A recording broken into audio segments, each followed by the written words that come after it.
in South Africa, it's always nice to be a South African in the midst of chaos. When there's chaos in South Africa, it's always nice. The government will come and rescue you.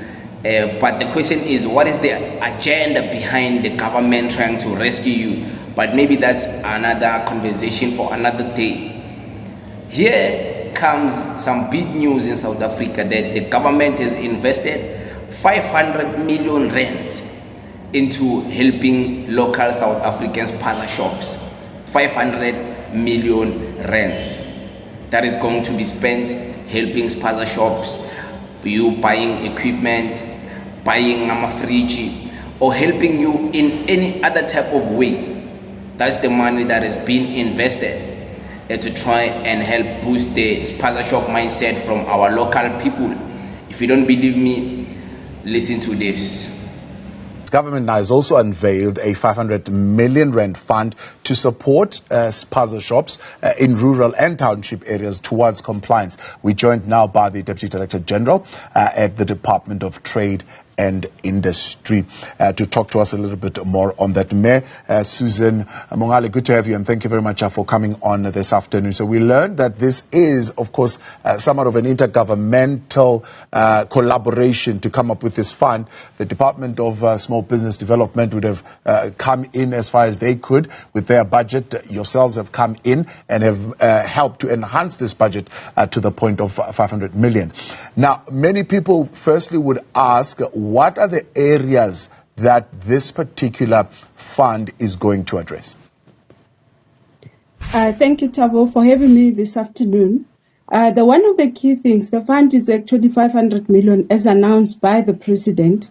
It will be administered by the Department of Trade, Industry and Competition and the Department of Small Business Development. The main aim of the fund, because we're dealing with two issues, we're dealing with allowing small enterprises in the township, including Spaza shop, to actually sell affordable food. We're also dealing with the fact that we need to refurbish and also train them with food hygiene. So the aim of the fund is for the refurbishment of the businesses, to make sure that they adhere to all the laws, they actually meet all the standards, but also to facilitate wholesale aggregation that will allow them to actually sell and have access to the products that are cheaper and be competitive. So let's get back to that a little bit and talk about what then would have been the intervention so far. The Department of Justice tells us that there are measures in place. How far are they to standardize bylaws and regulations that govern those businesses so that all of them have a uniform kind of law that governs what is expected? You need to have running water, you need to have hot water, or you need to have a bathroom within particular parameters, and so on and so forth. Has that been finalized? Currently, we are in the progress of collecting the information of which of the Spaza shops have been registered. We're working with partnerships because we have some of the enterprises that we would have funded as via our DFIs that are already supporting the Spaza shops. So now we are doing sort of an audit of where are they, what is the status, what is it that they have.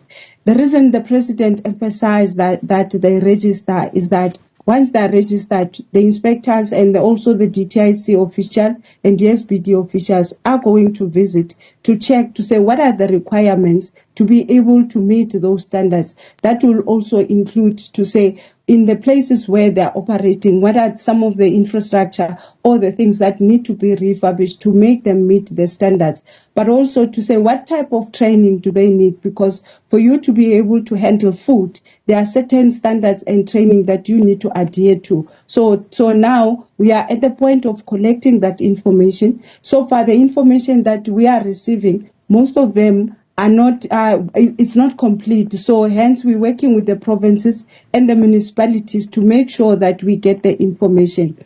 So the program, when it rolls out, we will know where are the businesses and what is the status, so that when they apply and the intervention kicks in, we know specifically that in this area for this Spaza shop, they need shelves, they need refrigeration, They also need some refurbishment of the infrastructure to be able to adhere to hygiene. They also need to be trained also to use some of the digital instrument for on-point sales. So that's the information that we are currently gathering as the Spaza shops are actually registering. So if I'm hearing you correctly, DDG, you're saying it's not going to be, for example, like we heard during the time of COVID, that they were maybe giving individuals 20,000 rands as a flat set amount. This particular 500 million is going to be distributed based on the assessment that your inspectors would have done. So one Spaza shop might need a cold storage and so might get 5,000 rands. Another might just need a on point of sale machine and might get less than 5,000 rands. So it's not going to be really a set amount of money that will be given as assistance. Yes, it will not be a set amount. It will be based on the business need. And also to emphasize that we are building the businesses to also be sustainable. So it's not going to be, they're not going to be receiving money. The wholesale aggregation is for us to make sure that they have a facility where they access stock in a particular wholesale for a particular price. So hence from the ministers as a statement that was issued during the week, he mentioned that we are in discussion with various stakeholders. The reason is for that is for us to be able to have a wholesale aggregation that allows Spaza shop access to those stock in a cheaper price. And then after, let's say the other ones, they need cold storage, they also need some shelving. Then we then say, okay, for this particular Spaza shop, we're going to be using the service providers that will be funded and facilitated by the DFIs to come and actually install that and make sure they get.